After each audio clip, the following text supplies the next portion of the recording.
This sovereign woman led her people into a haven of safety into the Blue Mountains, which is why she is celebrated as one of Jamaica's great luminaries till this day. Her name? Queen Nanny of the Maroons.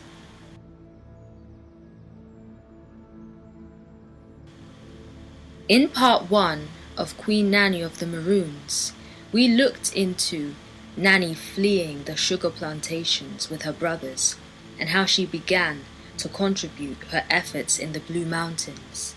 But what happened next was far more significant.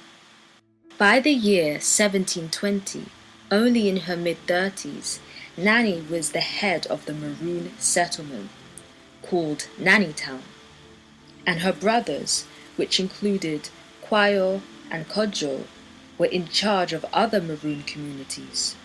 Nanny and her brothers were playing chess, freeing slaves, planning raids on the plantation, and overall causing a lot of financial loss for the slave masters. Hundreds and hundreds were escaping into those sacred Blue Mountains.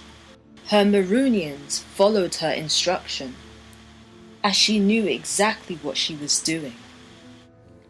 Nanny brought her traditions to Jamaica. She was a spiritualist and a healer.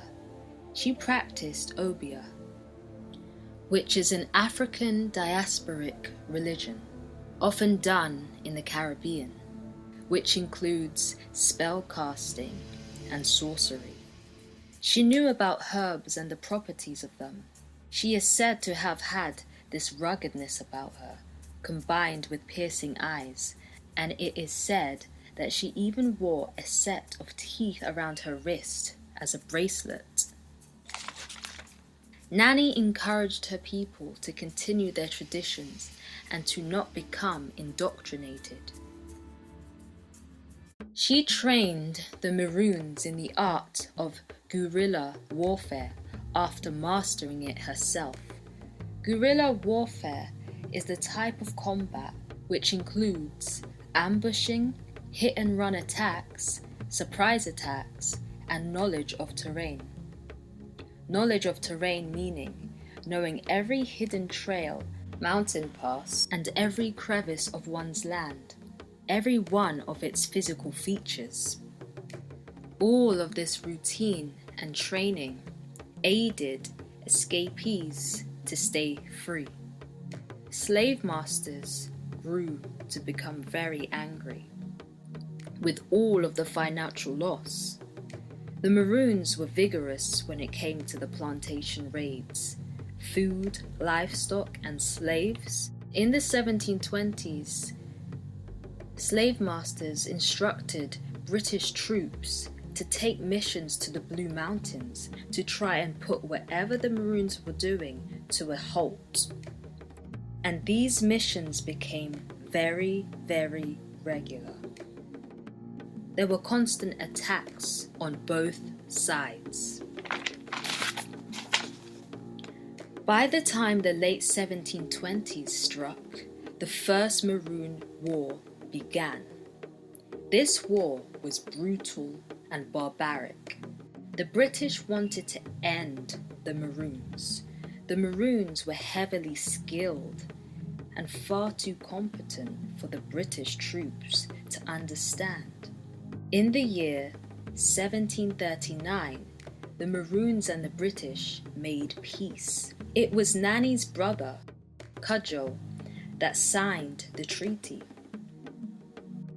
This treaty guaranteed the Maroons freedom, acres of land, financial autonomy, but the British wanted something in return. Military assistance if needed to bring escapees back to the plantation, and also for Maroons to accept a British superintendent adjacent or living in their communities to monitor the Maroons. Nanny was not present at the peace treaty? Could it have been that Nanny wasn't in agreement with these set of rules, or that her womanhood refrained her from going? What do you think of this trade-off? To me, it doesn't sound like the British and the Maroons met each other halfway. No more freedom for the others? There's so much complexity in this. Queen Nanny remains a symbol of hope, freedom, and bravery. If you enjoyed watching this, please do make sure to subscribe, comment, and like, and check out my other videos on Silk Synopsis Breakdown.